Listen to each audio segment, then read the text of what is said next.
Stove మీద పాలు పెట్టి బయటికి వచ్చాను. ఓ లోపల చూసేసరికి పొంగిపోయింది.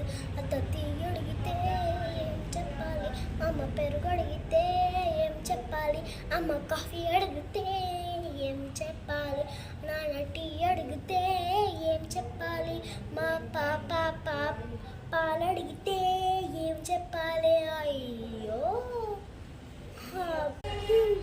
ఇదంతా జరిగేది బదులు మనం జస్ట్ పాలు చేసుకొని అందరికి ఇచ్చేసి ప్రశాంతంగా బయట వస్తే ఇదంతా జరిగేది కాదు కదా ఫ్రెండ్స్.